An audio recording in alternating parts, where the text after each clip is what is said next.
goes. He's running it in. He's running it in.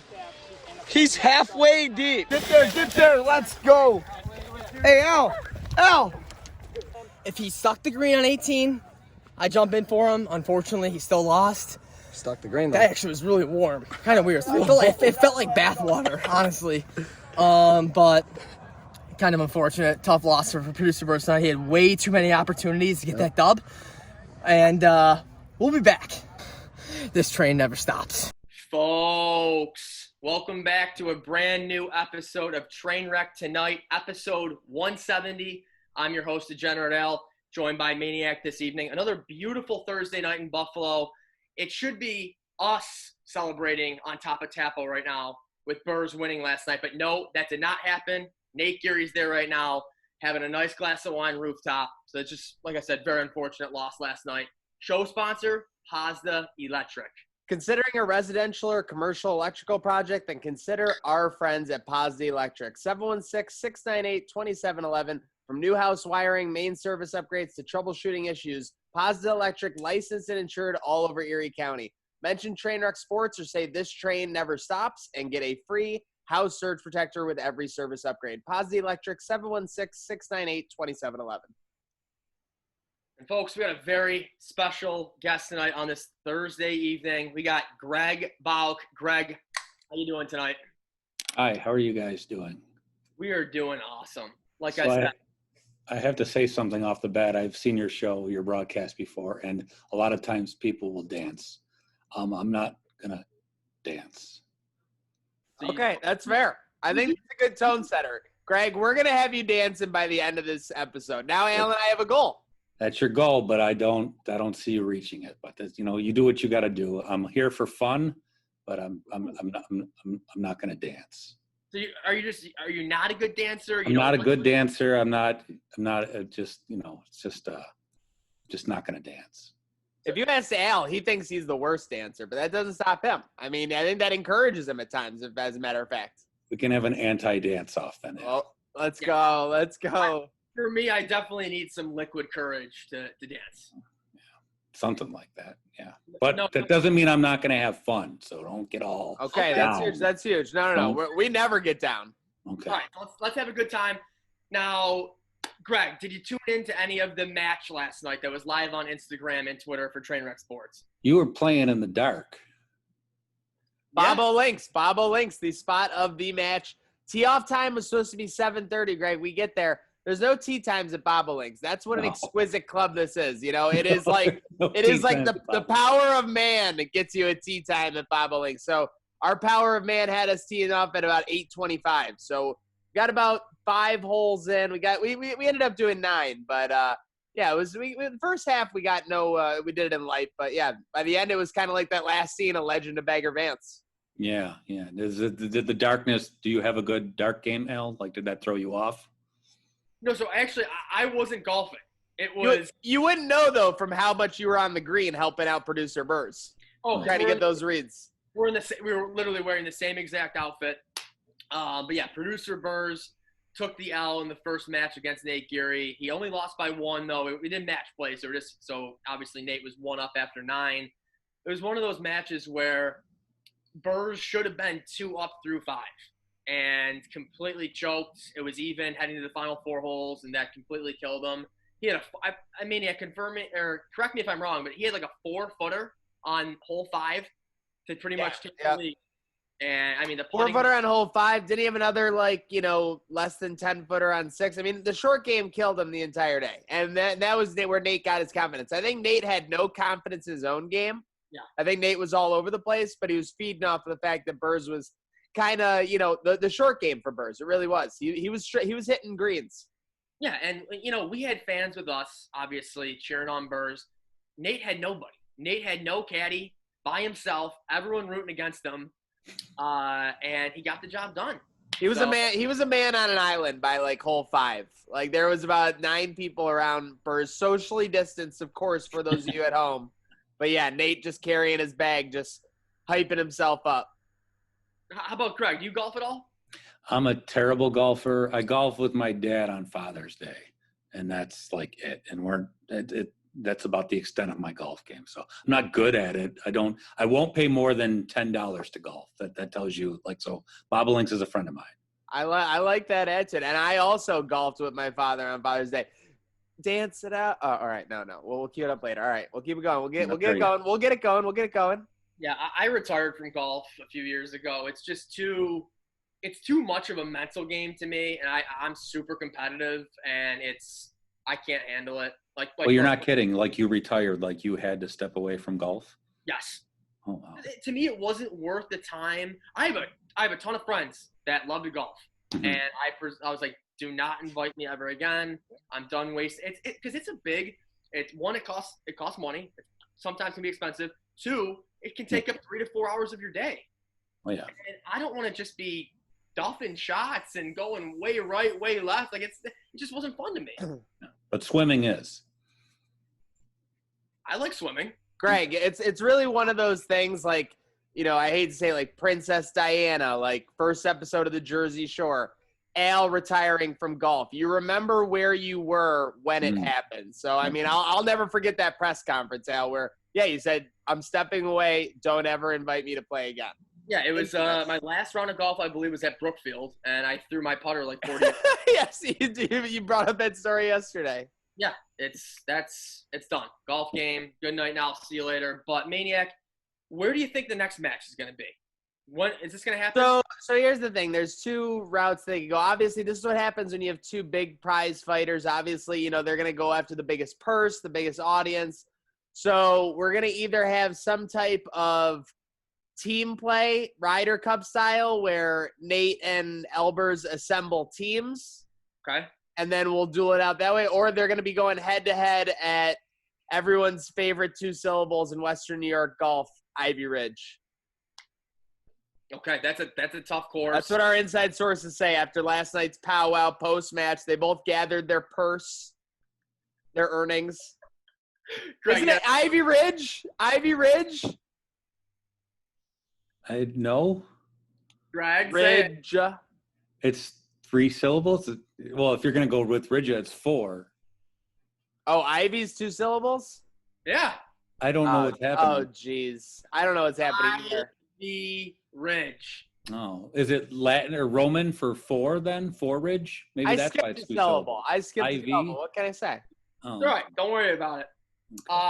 Greg, we'll switch it over to you now. How has your quarantine been going? I mean, we're over 100 days now. How's life been for you? I wake up every morning to my wife presenting a room full of items for which I have to sort, throw out, or keep. And it's a new room every day. And basically, all we have left in the house is like 1 wedding picture, a can opener, and our 2 dogs. And everything else has been cleaned, rearranged, and then put back into the space it was originally.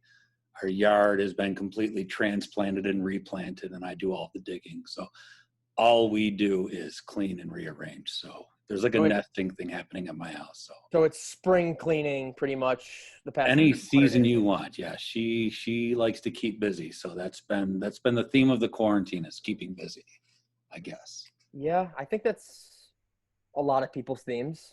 How's your walk game going, Greg? Everyone's walk game seems to be like skyrocketing. Al's a big walk guy. His is up like 300%. Are you taking a lot of walks? I'm a Pro Bowl walker. Like, I always walk. So I work in Orchard Park. I live in Wheatfield, but like, I'll walk all over the city. I even walk in the winter. So I'm a walker. You're a walker. I should have prepared you guys for that. All right, you're talking to a walker. So tell me about your walk game.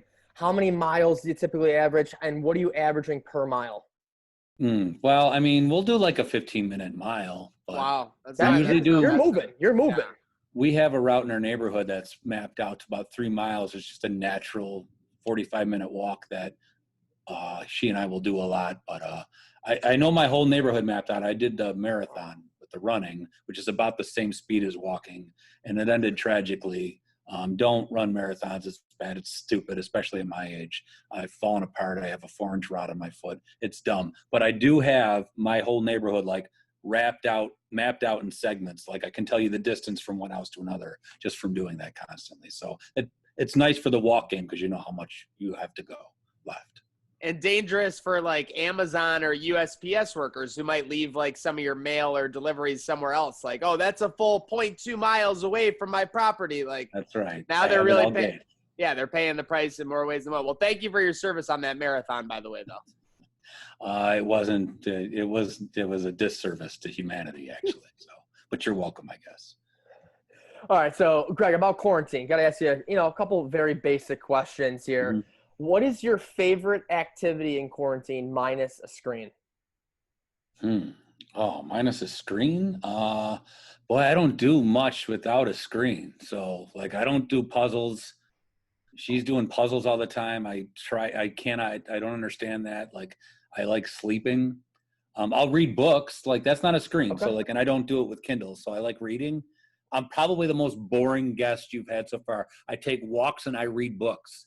I'm like Mark Twain without talent. So I don't really have a lot to offer you in terms of like content, but Yeah, but I'm thinking about mapping out my neighborhood over here, and I'm like, now I'm all getting a whole. I don't tell the content. Give me a new lifestyle perspective, Greg. That's what it's all about. We're all gonna grow here. It's like Oprah. We're all plants. We're all gonna grow. I will do this. I like my favorite activity without a screen is to take a blanket and throw it over my dog's head and watch them go around the living room.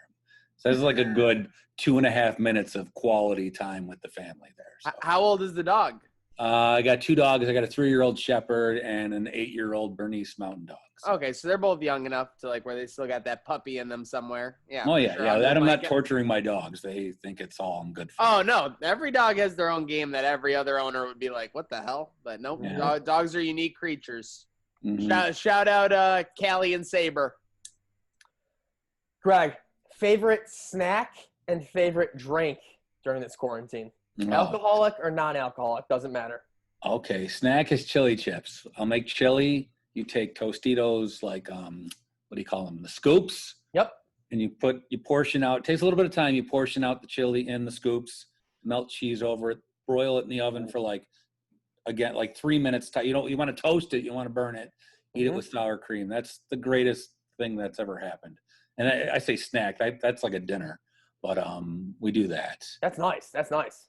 Yeah, it's not bad. I'm a beer drinker. I like the beer. We'll drink some wine. It's better for my gastrointestinal insides. But nitro beers are good because you don't get all the, like I burp and I'm very gassy. I'm very gassy, gentlemen. Gassy Greg. Gas. Let's So go. Al loves gassy people. The Shoops are some of the gassiest like people to invade Western New York. Yeah, I'm on the Mount Rushmore of gas people. So okay. Just I mean, that's a big claim. Yeah. So what's your favorite like gassy joke? Gassy joke? Like the one who smelt it, dealt it, one of those. Oh, it's not a joking matter. It's a very serious thing with Greg. Yeah, I probably have colon cancer. That's not funny.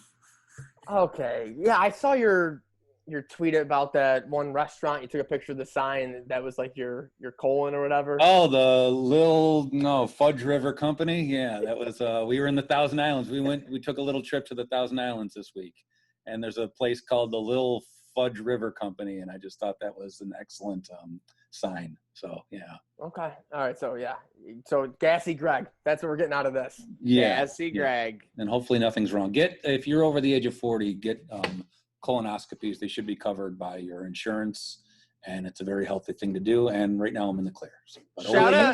Shout out to things that are covered by insurance. Yeah, not much, but colonoscopies, if you have the decent insurance. Usually they say over 50 years old. You're saying over 40. Well, when you smell like me, when things just aren't right, they come out and like you start looking for corpses. You bump it down 10 years and you get yourself checked out. I have a history of that in my family, so it's good to stay on top of it. I'm bringing it down. I read, I walk, and I warn people about the dangers of colon cancer. That's what my contribution is to your show. So this is like a PSA at this point. No, we appreciate that. Seriously, thank you. 40 years old. I'm 10 years away from that now, almost. I'm 44. Okay. All right, so here we go. Next up, let's get into some WGR. Your time there. Obviously, you grinded, Greg, overnights. What was it, mid to late 90s on Delaware Ave? Yeah. You gotta have some favorite moments, crazy times back then. I got a lot of them. I was there. 96 was when I started, and I left like 6 years ago or so. No, I don't even know. So it was a long time. I think it was like 16 years I was there. I some breaks I left and came back and things like that. So I don't know how much time you have. I do have fun things. Let's go. All right. Let's start with an early story. I produced for John Otto. That's how I started. That was always a lot of fun doing the overnight shift with him. My favorite thing with him was the Larry Sanders Show used to be on Canadian channels, and they would have the swearing on a Canadian channel. So it's taking you back to like cable television. So on Sunday nights, I'd watch Larry Sanders with John Otto, and he was a very proper, had his own language type guy. And when they would swear, he would laugh. Like, that was my favorite memory, is watching Larry Sanders with John Otto after the show and him laughing at the swearing. It would have been the first training camp in Rochester. First Bills training camp in Rochester was the Flutie Johnson debate era of Bills football. Some of your viewers might know this. I don't know how well you guys remember the Flutie Johnson years. Oh, man. Don't answer a phone during that time. Like, it was nasty time to be in sports radio. I got a chance to cover training camp. Chris Brown and Paul Hamilton were doing like a Destroyers game. So I got a chance to cover it, St. John Fisher. And this is a big moment for me. I have no business ever doing anything, but covering Bills training camp, I was never qualified to do so, but I fooled them. They sent me to Rochester the first year. I had a 1987 Buick LeSabre. That's what I drove. That's not a brag. The car is roughly the size of a battleship, and it was rusted to hell. It got 1 mile per gallon, and the gauge was broken, so you didn't know how much gas you had. I'm getting somewhere with this. I made $4.15 an hour, so I never had any money. I had $11 in my bank account. I'm getting ready to drive to Rochester, and I didn't know how much gas I had in my car, but it wasn't a lot. I knew I got lunches covered for me by the Bills, and, like when you're media, you go and cover practice, they provide lunch for you. So I know I had lunches covered, so I was going to eat lunch and pocket something to eat for dinner, because I only had – Wegmans had ATMs that you can get out $5. Like, all ATMs are $20, but I only had $11 in the bank account. So I went to Wegmans. I got $5 out. I got charged $3 finance for that, so it was actually $8. This is going somewhere. So I had $5 cash in my pocket. I drive to Rochester. I'm praying I make it, and I do make it there. I cover practice. Doug Flutie treated me like garbage because he hated the whole Bills franchise hated Chuck Dickerson. That's who the host was for the afternoon shows at the time. And the Bills treated me like garbage because they hated Chuck Dickerson. They didn't like me very much. So I was just treated like a second-class citizen. This was not fun, but I did my job. I got a chance to talk to Doug Flutie, and just the worst conversation ever, because he got picked on all the time by Chuck, and so he didn't like me just from the mic flag. And but a lot of people I met Ellen Wilson, who was like one of the greatest guys ever. God rest his soul. Stu Boyer, who just retired, he was awesome to me. Met a lot of cool Rochester people out there. So it was a good time. Leif Larson was hilarious. He was like, you ever watch the World's Strongest Man competition on ESPN overnight? They used to air that was Leif Larson. Like, he spoke 3 syllables, but he was like a big teddy bear. He was awesome. So I remember certain things about training camp. Got done with the week, got inside my Buick LeSabre, and I had no idea how much gas I had. I put all $5 into it, and I coasted back to North Buffalo. It stopped running at certain points, but I made it home and made it back. And I stayed in my apartment for 2 days until my next paycheck came, because I couldn't leave the house. So that was that's what it was like working in radio in 1996, covering Bills practice when you drove a giant Buick LeSabre. It's crazy. $4.15 an hour. You had $11 in your bank account. But it was fun. Like, the GR was awesome. So there were some fun times too. The golf tournament was always a big deal. I don't know if you guys ever participated in a big golf tournament like that. GR did a pretty big one, and they still do, I think. I still do, yeah. This year, so I haven't done one in a couple years. But that was always fun, and I sucked at golf, so I was always afraid the guys who bid on me would matter. It never mattered. Everyone just had fun, and they drank a lot of refreshments. And we had an auction at the end of the. I'm still talking. I'm so sorry. You can tell me to stop. We had an auction at the end of the. I won't dance though. We had an auction at the end of the tournament. So everyone drinks for 8 hours in the hot sun, and then they get them all in this room for dinner, and then I have to host an auction with like 300 celebrities, athletes, and like really drunk listeners. And that was like, and there were really nice auctions up for bid. And sometimes the athletes would try and outdo each other. So like Thurman Thomas was there, and he had like autographed pictures. And Andrew Peters was there. And this is one particular tournament. And I'll tell you what year it was in a second when we do the math on this. So Andrew Peters and Thurman Thomas are kind of like going back and forth on like getting bids for their stuff. And then it got interesting, and Thurman Thomas tried to one-up Andrew Peters, who was a jerk to me the whole day. He kept taking the mic away from me and kind of like, making fun of me a little bit, which is fine. Like, I'm just the MC. I don't care. And Peters was feeling it. He was the man of the hour. He was doing good. But you gotta have to picture, I'm up there trying to control this room. That's not easy. And Andrew Peters keeps taking the mic from me and like one-upping Thurman Thomas on the items. And then, so they're going back and forth. Thurman Thomas offers a suite at a Bills game. It's like 4 people in a suite, and the bids just go nuts. They're up to like $3,000. People are bidding because you're getting 4 tickets to a Bills game in Thurman's like suite at that time. Yeah. Andrew Peters comes up, grabs the mic from me, and he goes, okay. And he says, there's going to be a Bills or Sabre game at the Bills Stadium this upcoming season. No one knows about this yet. The Bills are playing the Maple Leafs. That's what he said, because that's what it was, I guess, at the time. And he's like, and I'm offering 4 tickets to that game. Well, the room just goes dead silent. I'll never forget Derek Roy's face. He's sitting at a table. He's just looking like because he can't believe, like, they weren't supposed to tell anyone this was happening. Yeah. Andrew Peters just told 300 people. We're a media outlet. There are media people in there. Everyone just kind of like goes to get their phone to like call the newsroom because obviously we just found out that there's going to be an outdoor Sabre game that, people had talked about it, but no one knew it was happening. It would have been August the season before. So we had to decide how we are going to spin it. Everyone got together and they said, WGR has learned there might be an outdoor game. So like Peters ended up apologizing, but that was a crazy, crazy day. Just the end of a very long day, but that was a cool moment. So we got Andrew Peters playing the long game there, giving WGR a huge scoop, and now he has a job there that pays the bills every day. He's a Sabres theory right there. He's a Sabres employee. That show is not employed by WGR. So, okay. Well, that's an insider detail. That's why you bring in the Bauch. Did you not know that? No one knew that? Yeah, the Murphy show, that's a Bills entity. The midday show is a Sabres entity. I don't think that's like a bad secret. It's definitely not like controversial, but yeah, I mean, something maybe not the average person knows. Might be why the content is not controversy, because if you're the Bills and you're putting on a broadcast, you're not going to be like, boy, Allen sucked on that. That will explain why you're not going to hear a lot of like negative takes, because it's the team doing that broadcast. So, Greg, got to ask you, sources have told me you used to hate Brad Ryder when you first met him. Welcome to Trainwreck. What did you not? We got him to laugh. What did you not like about Brad? Was he a dick? I mean, fill us in, please. No, well, so used to not like Brad Ryder.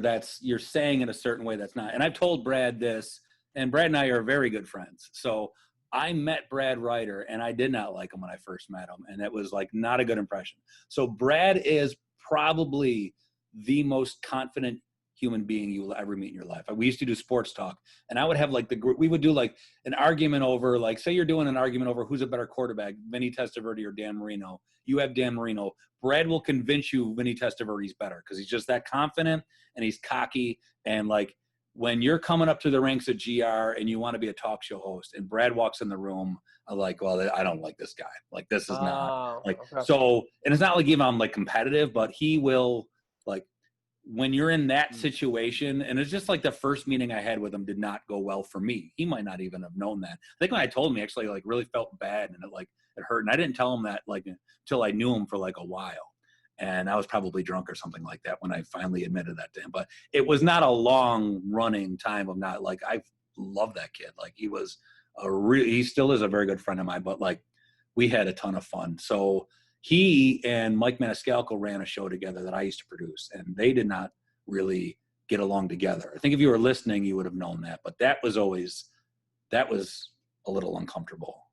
But Brad and and Mike and I were good friends. So I didn't have hate for him for long. Just, that didn't. So it was just when you first met. It was a real early, powerful hate, though. Like you really. Maybe like a couple days. Well, no, it wasn't. It wasn't a powerful hate. It was no powerful hate. It was just Yeah, so you get a bad first impression with something, and usually I'm the kind Oh, of person where if I get a bad first impression of you, I'll hate you the rest of my life. Eh. And I think I'm a good judge of character, but like Brad came through, man.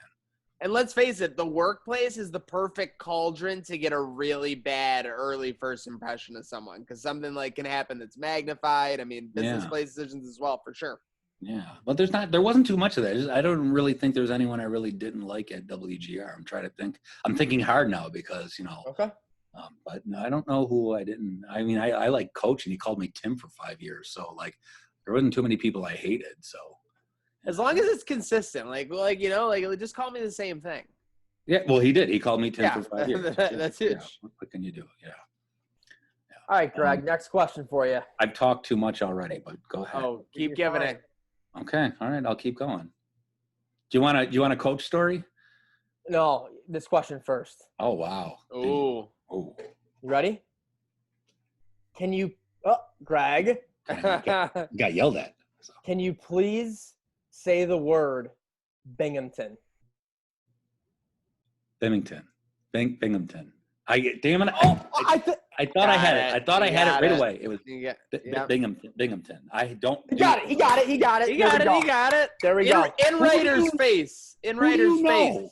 Who do you know that you have all of this information on me? This is really uncomfortable. Who is this being broadcast to? Greg, I've gone through. We have 7 more on the checklist, so get ready. Buckle up. Huge. Buckle Strap up, in, guys. I would say. Strap in.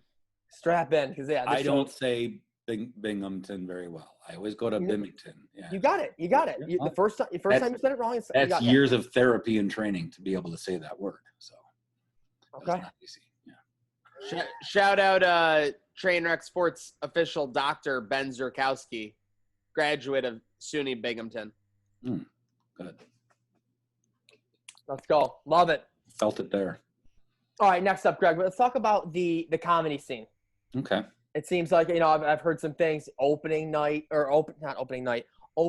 nights at Nietzsche's. Obviously, you've been a big part of Helium, big comedy guy in Buffalo. Anything you've been doing recently? Obviously, the past 100 days has been pretty quiet, but what's going on right now in the Buffalo comedy scene? So I'm very much in tune with a lot of comics. I have a lot of close friends. I myself have been doing a lot of comedy, and not just because of no one's been doing any comedy, but last couple of years I haven't done a lot of stand-up. Just things get in the way. I hate my material. I haven't written new stuff. I've been doing other writing. Yeah. So I'll do like they do Cards Against Humanity, Comics Against Humanity as a show at Helium. I'll do every time. That's Rick Matthews runs that, and that's like super fun, and it's like kind of like improv. That's awesome. But so I haven't been doing a lot myself. I do know that Helium's planning. I think they have a headliner lined up for sometime in July to open up. I don't know what that's going to look like. I've done plenty of comedy shows to very limited COVID-friendly audiences, so I know it's possible, but not fun. Yeah. I don't know. I didn't hear that Nietzsche's was doing open mics again, but that doesn't surprise me. That they'd be getting out there as soon as possible. So. No, I just brought that up because that's something that you've done before, but open mic nights there, Yeah. They do that on Tuesdays, or at least they did. There's an open mic almost every night of the week in Buffalo, and when things were friendlier for things like that, there's a really good scene going out there. We did our podcast we were doing for Helium. They were doing Zoom comedy shows, and those aren't good. No. And I'm talking about you can be the best comic in the world. If you're doing a show to a Zoom audience, it's just horrid and terrible because there's no reaction. It's just not conducive to Zoom. So they were looking for other material to do during this time. And I do a podcast called In the Hunt with Sean Murphy and Kyle Turner. And we were doing video Zoomcast like you're doing right here for them. So that was that was killing the time, and Helium was using that for content. But I don't know. It's not great for comedy right now, which sucks. So. Yeah. Two things though. Yeah, you're absolutely right. And Zoom does not translate to what a comedian can truly offer. Because when you're getting those good crowd reactions, a comedian will zone in on that, kind of accentuate that area of their material, maybe, in ways to react to that audience. So obviously that's tough when you're performing to no one. And I did go to one of those Comics Against Humanity shows to visit our friend Allie Brady. You got to really love the comic game to be on those because it's kind of tough. Being a stand-up comedian, It's about prepping your material. Well, for some, obviously more than others, and kind of going into the game plan. In those ones, they just get random topics given to them. So you got to be like really funny, to be honest. Like not just like, tooting anyone's horn here, but to actually do those, because it's like you're getting kind of thrown to the wolves in more ways than one when you do those. Yeah, with an incredibly improper card too. So you can't be shy going into it. Like you might get something racially insensitive, like medically insensitive, politically insensitive, and that is just, you just gotta like I don't know, like you said, liquid courage. Do a little bit of that before you go up though. But Ellie's awesome at it. She does it all the time. So very funny. So I've had really bad nights doing that show, but I love it. Like I love watching people fail. I love watching people fail and then pick themselves up, which is always fun, which is why I love comedy so much. So I've done okay sometimes on those shows, but they are, if you get a chance, like when all this starts going up again and there's a Comics Against Humanity show at Helium, and I'm talking to you, the viewer, not these two, I'm talking to you. Go see one of those shows. It is amazing when someone hits it. So go see that.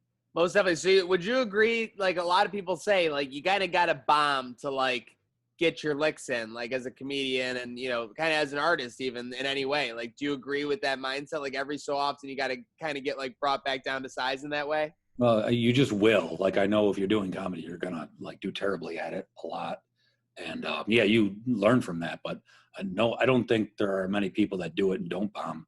And if you don't, I don't know, maybe you're being too safe. So you got to learn from it. But you have to work out your jokes, and they're not going to be funny until you work on them. So they used to say, they used to pay more attention to this kind of thing when we first started. You take like classes and stuff like that. Rich Lamb is a guy that does classes at Helium. And I think the rule of thumb was you write material and you maybe get like a minute a month, or maybe like 7 good minutes a year of material that you can use, depending on like how much you go at it. But, and that's like 7 minutes of stuff you would do on TV if you were really that good at it. So most of your jokes are going to suck. You work it out, pare it down, and get them like ready. So Greg, you've had some pretty awful nights.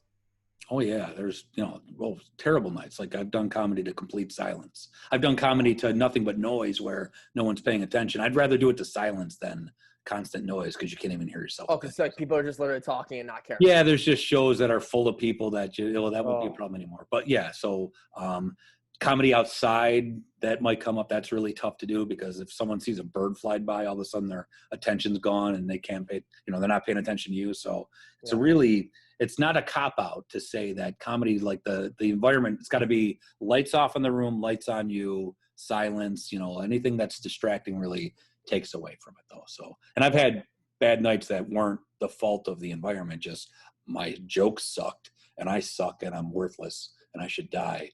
And that's why the comedy was bad. Like I'm not like trying to blame it on anyone. No, I'm the problem. Like I'm terrible at comedy. And that's why can you give us a funny joke? No. So anything. Come on, Greg.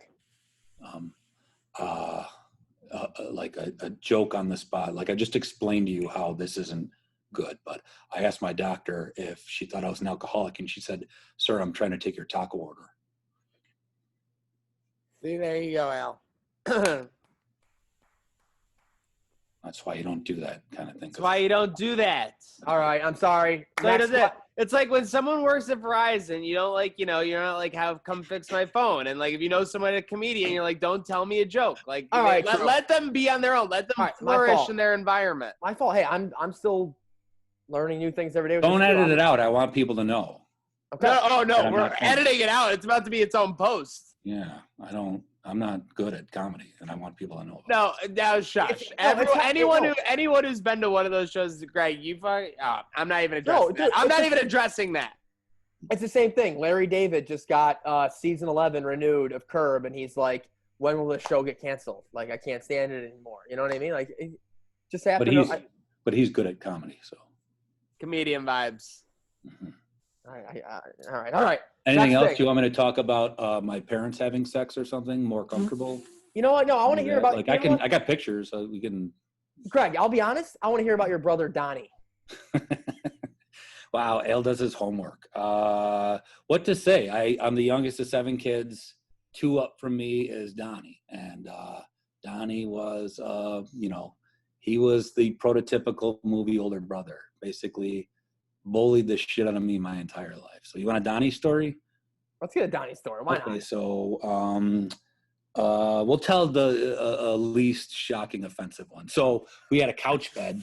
One time, the couch bed, you got a lot of kids, you got a lot of furniture. So he opened up the couch bed and he said, "Greg, get inside. You want to play hide and seek?" And I was like, my older brother wants to play with me. I was like, "I'll play hide and seek." So Donnie rolls you up in the couch bed and jumps up on top of it and goes, "Hide and seek, where's Greg?" So that's like, and then he put the cushions back on and left the room. And my mom came into the room to the couch screaming, and she took the cushions off. She furls the bed, and I'm screaming, crying, and she yells at me like, "What are you doing on the couch?" Like I would have done that to myself.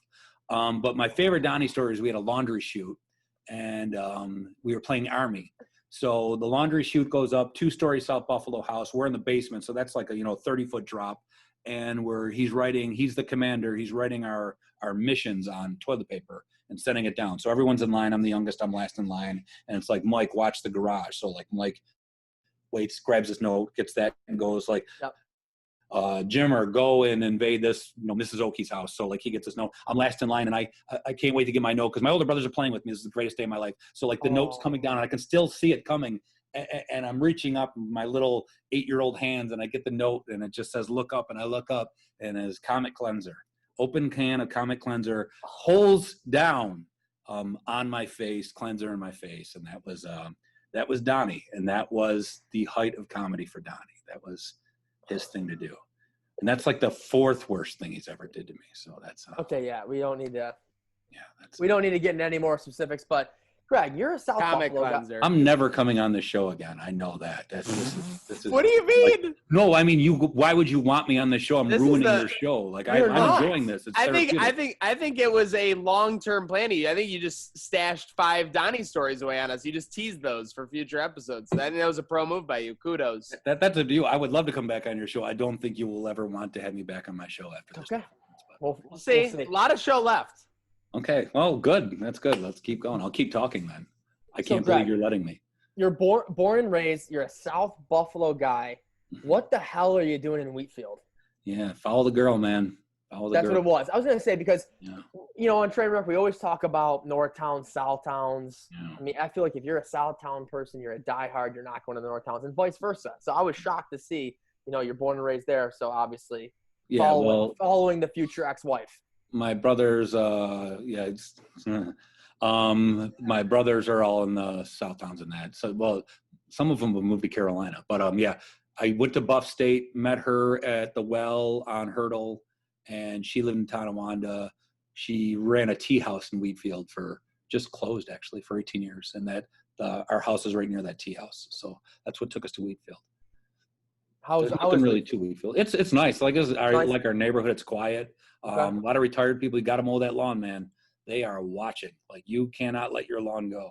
We're the only house in the neighborhood that doesn't like get sprayed for like dandelions. Yeah. So in late April, man, my house just looks like a crackhead house because the lawn just has crabgrass. No other lawn. They're all pristine. No one has jobs. They just mow. So that's Wheatfield. And you're also probably the only house locally that's not suffering from the loss of early bird dinner deals from local restaurants. Yeah, the Grapevine, I mean, everyone's geez. going to the Grapevine. Everyone's probably like feeds around here. Where's an early bird at? Yeah, that's Wheatfield, New York. Yeah. That's not bad. I live next to Carol. She's 86, Mm. and she can't stand she cannot stand the way my yard looks sometimes. Yeah. With, oh my God, like you said, April, May, the dandelions in my front yard. I'm going out there just picking them out myself because I don't have a service come over to clean up my yard or anything like that. You just mow them, and after a couple of mows, they're gone. So Yeah. they change to something else. So The awesome thing about the elderly, they do not pull any punches. They've outgrown pulling punches. They've lost the ability to. Yeah. they're exhausted. So here's the thing about dandelions, though. Like it's a yellow flower. So you got them all over your garden. Here they're naturally growing for everyone to enjoy, for the bees to pollinate, and you're gonna gas them to death. They're beautiful. It's basically plant racism. Like, what's wrong with the dandelion? Yeah. I told my father the same thing. I'm like, I think they're beautiful. My yard looks great compared to everybody else's. I mean, green yard or some green and yellow. I love it. Didn't Van Gogh paint them? Or that was sunflowers. But still, it's like a mini Yeah. sunflower. It is. I like some of the weeds in my driveway in my yard. Yeah. So Greg, you still a big Bachelor guy? No, I was never. No. What? Yes, Still, you are. What? Yes, you no, are. I was never. I hate the What? show. You Like, hate I it? hate it with a passion. I thought you did your homework. It's the worst piece of shit thing that exists in American broadcasting. Like, it's a plague. It gets the most clicks and views, and people seem to love it. No, they don't. Well, I don't know. People love garbage, so I can't Yeah, explain them. that's I true. do not love that garbage. So I recapped it for 20 years, and I just basically spewed hate onto a keyboard, and that was I finally retired from it. So yeah. So when you retire from it? Oh, I haven't written about The Bachelor in like 2 years. So yeah. Okay. And I thought the show would just eventually end and I'd get to stop, but I quit mid-season. I pulled I Brett Favre did. I quit mid-season one year because I had enough, and enough people bothered me that I wrote about the last 2 episodes. And then I started the next season, and I was just like, I just can't. It's the same show every single time. It's all written. It's not spontaneous. They do the same thing. They plant the same bad people. They do the same themes. It really I know more about that show, and don't ask me names because those go in and out, but I know more about the production of that show, having never talked to anyone about it. I know every single move, and I can see them happening behind the scenes without ever actually having to see it, because it's just such manufactured garbage, and it's the same every year. So you really I was writing the same thing. So people be like, why don't you write about The Bachelor anymore? It's read any one of these recaps. It's the monkeys typing on typewriters and coming out with the complete, works of Shakespeare. It's the same exact story, just with a different name to it. So wait, yeah, I mean, the Bachelor basically becoming a Mad Lib on TV. Survivor's kind of similar. The formula, it's basically a formulaic show. Yeah. But, is it okay? I've watched some of that, and that's surprising to me. But I didn't watch enough. Well, it's at certain there's a couple key aspects, just probably for the Bachelor, twists and turns that always happen, and they're always out there, 2 tribes combining into one, or a big group still dissolving into 2. Yeah. Things like that happen in Survivor, but. No, I mean, I know that was you made a name for yourself with those Bachelor recaps. Come on. And I'll never get over that. Yeah, when I said big Bachelor guy, I didn't mean love it. You love it and obsessed with it, but you were the guy doing monster it. Bachelor guy of the community. Yeah. Hell, we got off on the wrong foot. I'm not mad at you. I hate The Bachelor, so I don't. A lot of hostility. And I want to end that right now. I have no hostility toward Al. Let's dance it out. Let's dance it out. What happened? I'm not dancing. That's what happened with Brad. No, I won't. No, this is not. No. No, this is not. No. Wait. So, Greg, did you say you started writing about The Bachelor thinking the show was gonna end? Well, nothing with me is an easy answer. My wife she was my girlfriend at the time, watched The Bachelor. It might have been Dan Kay from GR's girlfriend also watched The Bachelor. And we would email back and forth we were emailing for something, and we would talk about The Bachelor a little. Then it turned into a 4-way email with 4 guys, and I would write just things about it. Then I recapped it and put it on the GR site. And Andy Roth, what's going on? Andy Roth was the program director at the time, told me, you can't write about this crap on our website. This is, what are you doing? When I posted it to the GR website, then I got clicks. And he said every week. Every week. So Greg, how long have you been married for? 16 years. So 16 years. So that's people awesome. People say happy wife, happy life. What have you done to keep your wife consistently happy for 16 years? Whatever she wants. Okay. Are you listening out there? Whatever she wants. That's Whatever tips she from wants. a happy man right there. Yeah. Well, and if you're lucky, you'll find a woman that does the same. That's the key to it. But don't sit and wait for it to happen to you. Ooh, now there's a take. Yeah. That is okay. Good to know. Writing it down. Greg, last question for me before we're gonna head over to Maniac for some lightning round action. Favorite weatherman in Buffalo or woman? Okay. Aaron Minkowski's we had some back and forth on The Bachelor. like he would interrupt The Bachelor with like storm things, and that was just because he was on Channel 7. Oh, and that yeah. was his shift. So I would thank him for interrupting like The Bachelor. I was like, more thunderstorm warnings. Like, stop Chris Harrison from fucking talking. Like, I want to hear anytime it rains, like interrupt The Bachelor. Yeah. And he would, have fun with that. So I don't, maybe Aaron for that reason, but I don't like, there's lots of, we're stocked with some quality weather people in town. So I don't know. Does this show have a favorite weather person? To be honest, Aaron Every single one of them. Yeah. We like Andrew Baglini. We're Andrew's big Don. nice. We're big Don Paul guys. Don Paul's a legend. We like to drop the Pat Hammer every so often. We trust him. I haven't. And then we met got Pat. Minkowski. So that's our Hey. fantastic four. And you can't forget about Mike Syka. Oh, I mean, No, it goes he's a without staple. saying, right? It's like Yeah, he's been around forever. most definitely. Maniac, let's rip it.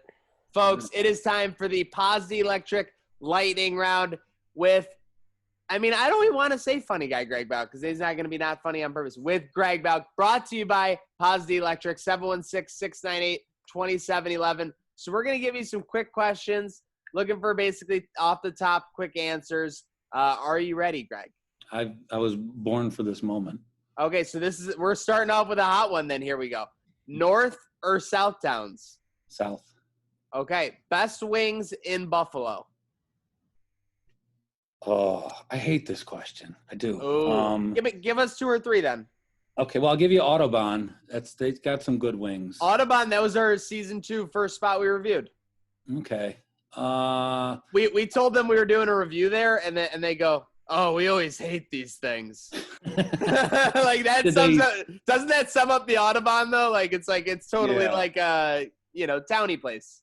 They're my level of class. They're classy all the way, but they don't have to brag about it. They're under the wire good. I think that's why I mentioned them, because there are no bad wings. Like, there are places you'll get a bad batch of wings. Chicken wings are awesome, and if you put 7 places in front of me, I would not be able to tell you the difference between them. I hate the elitism, like the way people get so nuts about it. But like, I like their wings. I like Duff's. I like Duff's more than Anchor Bar, but doesn't mean Anchor Bar makes bad wings. I just like Duff's more, but I don't know. That's because Duff's has like benches and you just eat and throw them into a bucket. So it's easy. It's efficient. It's good stuff. So I like the Amherst Ale House has got great wings.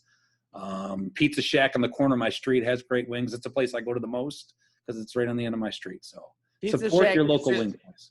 So wait, you're in Wheatfield, you said, right? Obviously. Yeah, we only talked about that for like a half an hour. Obviously. I'm just Someone's salty. Have you been to Judy's?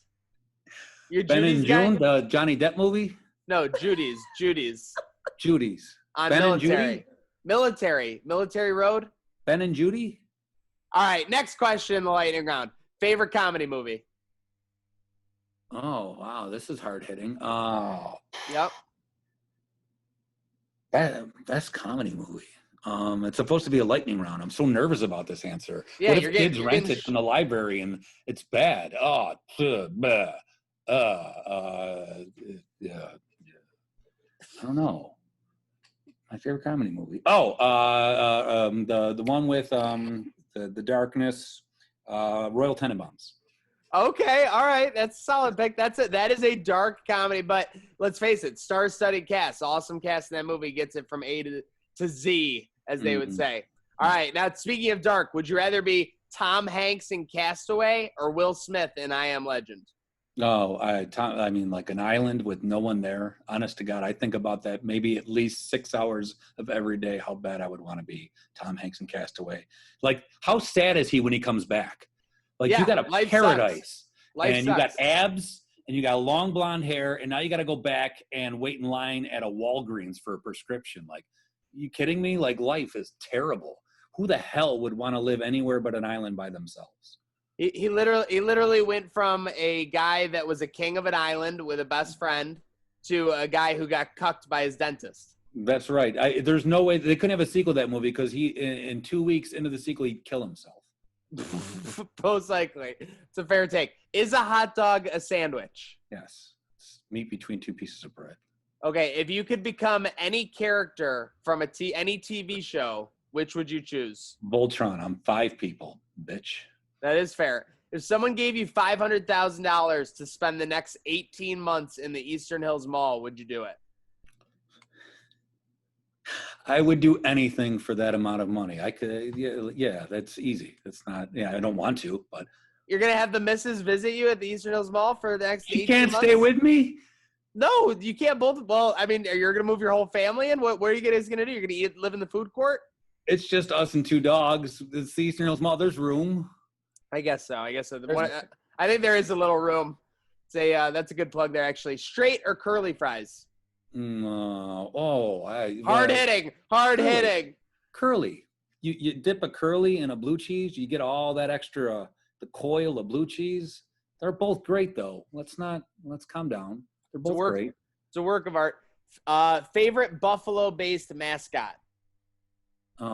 Chip. Okay.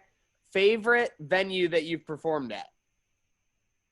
Nishi's. I love the place. It's my favorite, one of my favorite places on earth. Okay, this is hard hitting.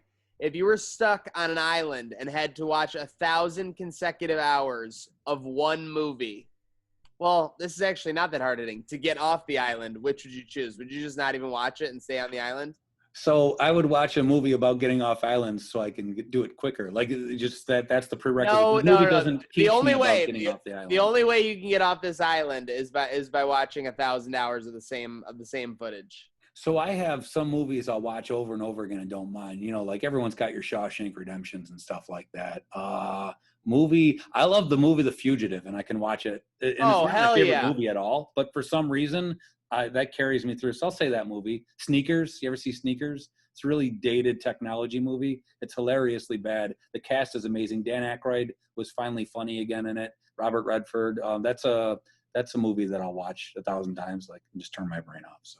Fugitive's an amazing movie. Little things you notice. I was watching The Sopranos the other day, and Tony Soprano was watching The Fugitive during some symbolic scene there. Anyways, if you could be on any game show, which one would you want to be on? Pressure Luck. Okay. I don't think they make it anymore, but that's fair. And does this train ever stop, Greg?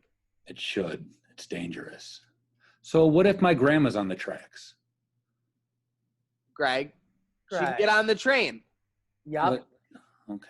Well, then no, the train never stops. Then. Let's go.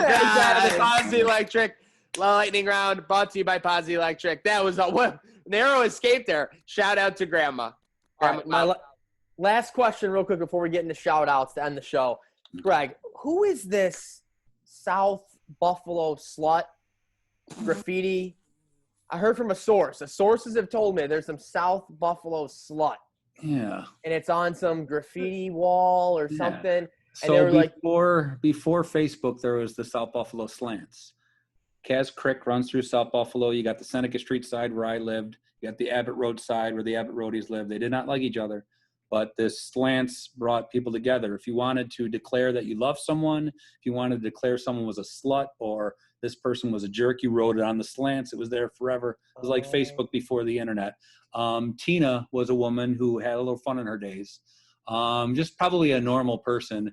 And I wrote an article about this on Trending Buffalo when that used to be a thing. Like, what's the story of Tina? It says Tina's a slut. It's been on the slants for like 50 years, probably. It's still there.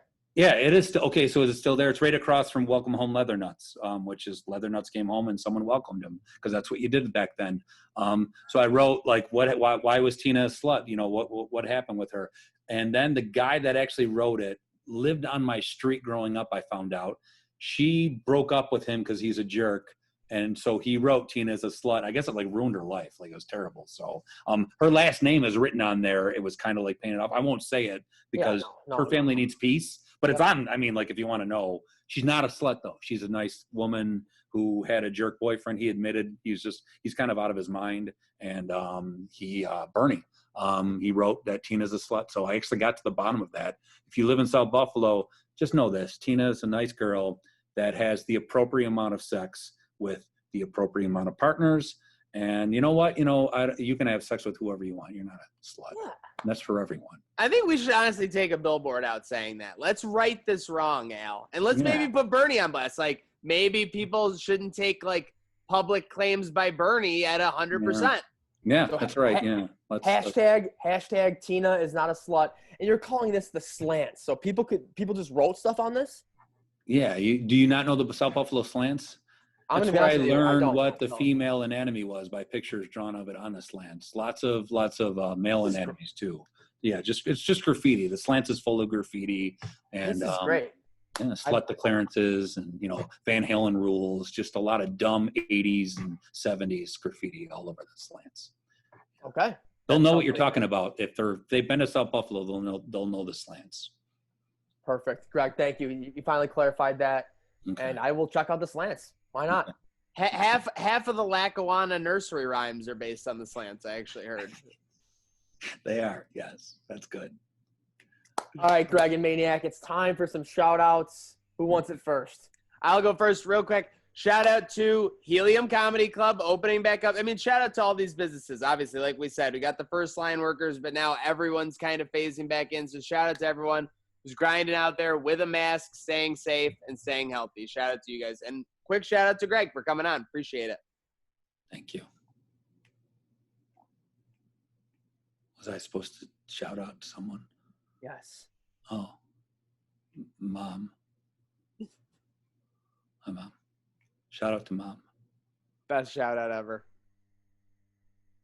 That's it? You shouted out Mom. Dad. Wow, double down. Dad. Wow. Mom and Dad. Whoa! Mom and Dad, are they still in South Buffalo? They're in Holland, New York. So yes, technically that is like Cass Creek runs through Holland. That's like corporate Gates territory. I feel that's arcade territory. Close. I got to give a quick shout out to everyone a part of the match last night. It wasn't just a one-man team. Everyone coming down there and making that happen. Cannot wait for the match too. And Greg, seriously, thanks for coming on. And you acted like you were never going to have you on again, or you weren't funny, or your content wasn't good. Seriously, great having you on tonight. Thank you. It was a lot of fun to be on there, here, and there. Thank you. You're welcome. Greg, I'm going to ask you right now, how do we typically end this show? I'm not going to dance. I wasn't going to say we were going to dance, but do you know what we say or what we do? Well, I know the train doesn't stop, and sometimes you dance, but okay. I'm afraid that I don't. What do you want? To be honest, if we what do you want from me? I gave you an hour of my time, and you have a show that you end, I'm supposed to lead you. Do you really not know how to end your show? Oh, here you go, Greg, and you're all pissed off all of a sudden. I'm not mad. I'm being attacked. No, you don't have to come on again. It's what? Your grandma's not on the track. This train's not stopping, and good night now. Good night now.